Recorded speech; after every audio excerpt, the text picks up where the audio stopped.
All right, hey everybody, welcome back to the channel. It's Rob at Smirking Gun Reviews, and we are back with more of The Man in the High Castle Season 3. We are up to Episode 5. It's called The New Colossus. I think isn't that the name of the new Wolfenstein game? Anyway, we will get to that. I want to talk about that in a second. But yeah, full spoilers ahead. So, anyway, this episode is finally starting to pick up some steam big time. There are some moments in here that I'm gonna skip over practically.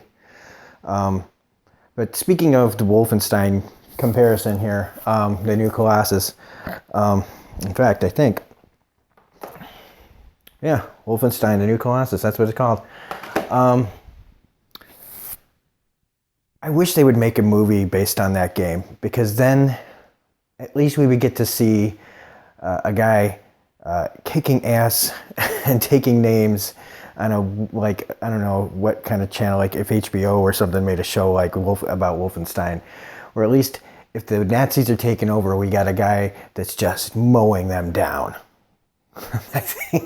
Because I need that.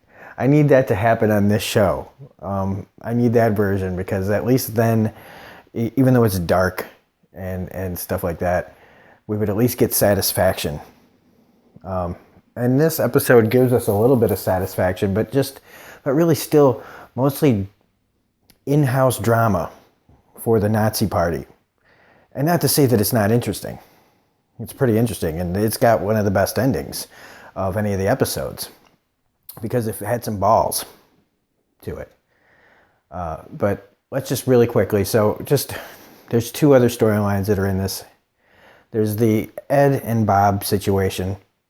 That storyline is really going nowhere. Honestly.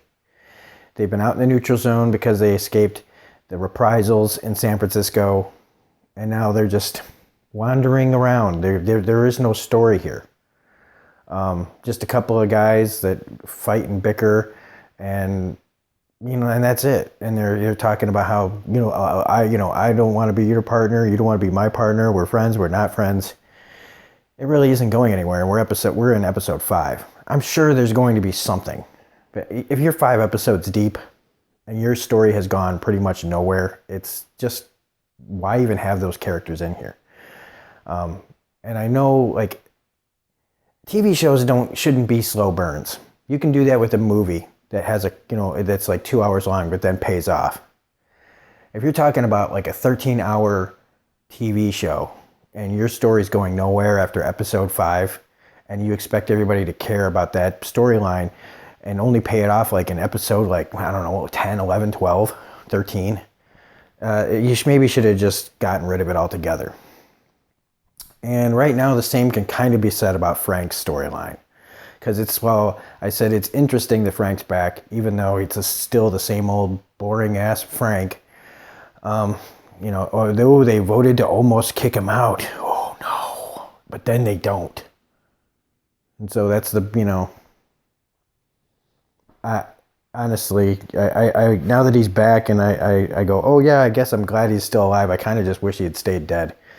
I think the impact of Frank's death is more impactful to Juliana.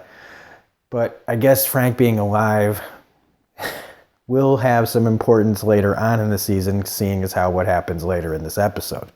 So let's get to the two storylines that actually matter here. One is Oberst, I'm going to try to say it right the first time, Obergruppenführer Smith's dilemma with Hoover and this other marshal that had been, is worried about Smith taking his job. Smith saying this is a test because Himmler's been grooming him to take this guy's job. And how in the end, it looks like they got him. It looks like Hoover and this marshal have Smith under a barrel, like over a barrel. They got the papers about, him covering up his son's illness. You've got the button of Helen's that they find at the crime scene. They have all this stuff on him. And it's damning. And then he goes to Smith's house. Hoover goes to Smith's house and kind of, threatens without, he's trying to act like he cares about her. William Forsythe's a good actor, But I mean, the pressure is on. You're supposed to feel that pressure. But then you got that scene where Thelma comes out of, being with Nicole, and Smith's got her. And she's been, having her keep tabs on things. So something's up. And then he goes to see Hoover and confronts him, and that scene gets cut short. And, how many times have we seen Smith in a tight spot where guys are, kind of, you wonder if he's going to be able to pull something off. And the only thing about this scene, this storyline, is that it's kind of anticlimactic because Smith always pulls it out of his, pulls a magic act and gets out of things, And so when the marshal pulls him into Himmler's office with Hoover standing there, and you're supposed to expect the marshal standing there overly confident, throwing out all the facts that should be, putting Smith in front of a firing squad, or however they deal with those things, because that's another thing that doesn't make sense quite, honestly. But Hoover flips on him. And it's kind of like, it's a little too obvious. Especially now that I've kind of lost all sympathy for Smith. Again, like I said, it's having sympathy for a Nazi character is easy to not have. It's been about his family, like them not wanting them to be punished for her, the husband. So in the end, I kind of like, do you care that one Nazi wins over against another Nazi? It just shows how petty, again, and paranoid in the world that they live in, that honestly, how can they honestly hope to hold power when it's always chaos amongst themselves of just, like clawing at each other like rats, trying to keep and take power from each other. I think rats are actually nicer to each other than these people are. So I don't know what we can compare it to, but like animals fighting over a bone.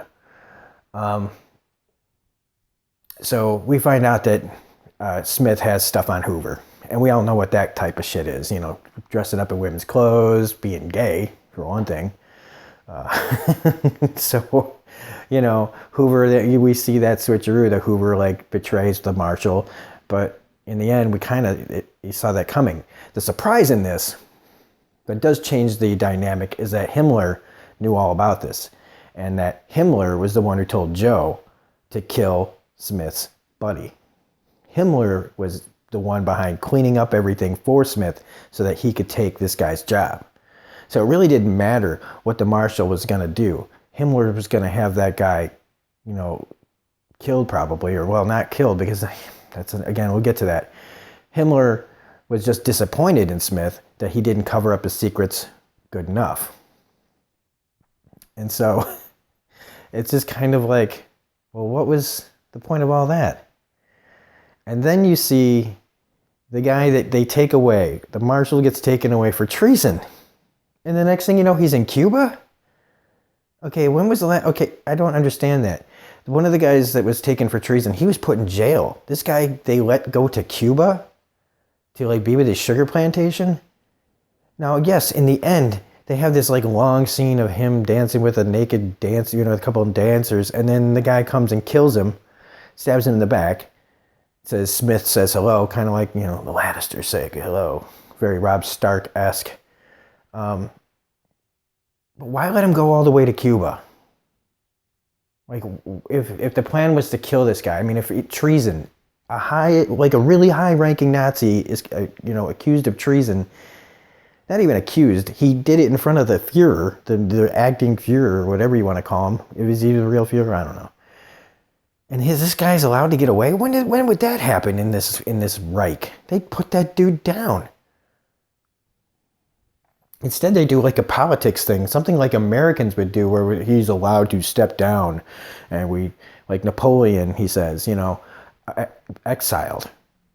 Why? Why not just put him down? Anyway, it's still interesting to see how this all plays out, that Smith just keeps coming out on top. And now he's in an even bigger position to start maybe doing something about this plan that they have. So the whole thing with the other worlds, which apparently I am right about, that they're trying to take over all worlds to make sure that the multiverse and the Reich has control of it all. Yeah, that sounds about right. Again, it almost sounds like a video game plot. Like, almost sounds like a Wolfenstein plot. So now we get to Joe and Juliana and Tagomi's storyline, where we get the explanation. Okay, so talk about anticlimactic. Really quickly, the whole thing where they're tearing down the Statue of Liberty and getting rid of everything, that really pissed me off. Like, if I'm one of those actors, I'm like, oh man, people are gonna hate us. Like, they're planning on getting rid of the Liberty Bell and, you know, the, what do you call it? Mount Rushmore and all this stuff, and the Alamo and the Statue of Liberty, and they're gonna tear it all down. And it's so hard to watch because I know in the trailer they show the Statue of Liberty falling down. It's just like, oh my God. Like, it's just going to keep getting worse. And I honestly, I don't know how this show could even ever have a happy ending. Not really. But now they're just like, so Joe has the gun on Tagomi, and then he just disappears and doesn't pull the trigger. He just changes his mind at the last second. How fucking anticlimactically lame is that? Why didn't they just have Tagomi disappear? That would have been badass. Of him just like suddenly showing back up in another world of San Francisco and Joe being like, what the fuck just happened? But no, they just do the thing where he just decides to like take off and have the soldiers go, oh, are you okay? So like, I guess we're supposed to assume that maybe Joe knew the soldiers were there and he would get caught. Or was it just that he just decided he wasn't going to do it? Anyway, so at least Tagomi's like, look, man, to Juliana, you can't trust this guy. In everything you're doing, you're being a fucking moron. And he's right. Because again, these characters, you got Frank and Joe and her, and they just never learn.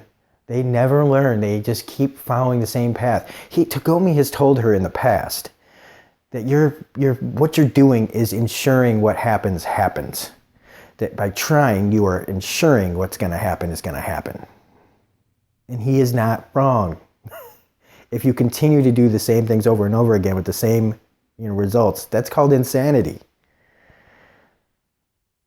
But she still won't give up, and she's going to still try. I'm going to try to get the answers, and so they both are playing this game with each other, which would be nicer if I cared more about the characters.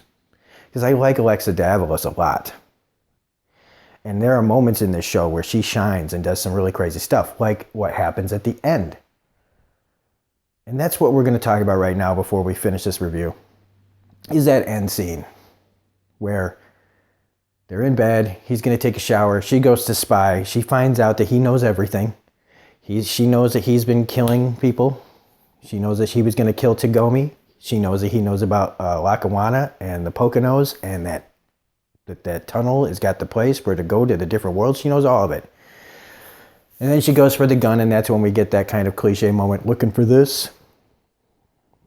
But then this is where Joe puts his cards on the table, and he does something different. He does change. We get that he does the villain turn. He actually goes full villain. And I can respect that from the writers and from the way the actor plays it. He's actually doing something new. He's becoming the person that he was probably meant to be, as being this Lebensborn kind of guy. And was he broken? Kind of, I think. But he's also come around to the way of thinking. I don't think he was brainwashed.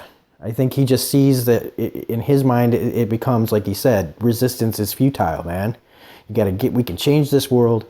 We can change all worlds, where the Reich goes to everywhere and takes everything over. And I respect that. I respect that decision by the writers and how the actor plays it. I'm going full villain. I'm going to put the gun to her head. We're going to do this. You're taking me to Tagomi. His mistake was letting her, not just change her clothes right there in front of him. His mistake was letting her go, and that was really stupid. Not just his decision to do that, but when she gets in there and locks the door, she's like, what do I do? Just kind of like, boom, boom, boom, hey, what are you doing? Like, what do you think she's doing? She's looking either for a way out, Or she's looking for a weapon that maybe you didn't notice.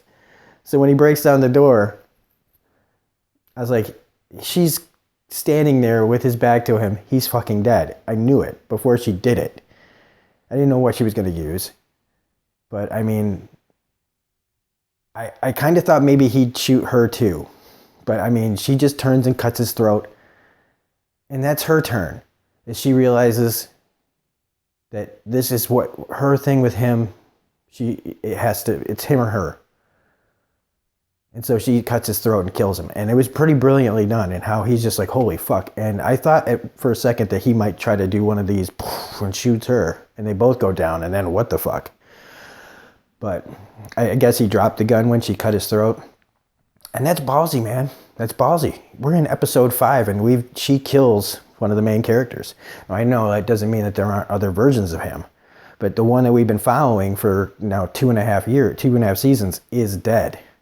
And now she's standing over him, and she's changed now. She realizes that, that hardens her. That hardens her. That changes the game for her. It also opens up the fact that since Frank is still alive, she can end up eventually back with him. Probably, eventually, I don't know. But it's just convenient that Frank is still alive and now Joe is dead. So, pretty great ending. I am very satisfied with that. I think it was handled really well. Or just as I get respect for Joe as a character, even if he's a bad villain, even if it is a villain turn, it was something different that we didn't see before. But it's over. It's over now. So, oh well. Hopefully, her character, though, can move and get better and better now without Joe being involved. So, anyway, that's it. Solid episode. Makes me more excited to continue than I was with the first 4 episodes. So, anyway, if you liked this review, please hit the like button, comment, share, subscribe, all of that jazz. We will be making another video for this. We'll be doing episode 6, maybe even episode 7. We've got The Expanse to do too. Walking Dead's tomorrow, so got a lot going on. So this is Robin Spurking on Review saying we'll see you next time. Bye.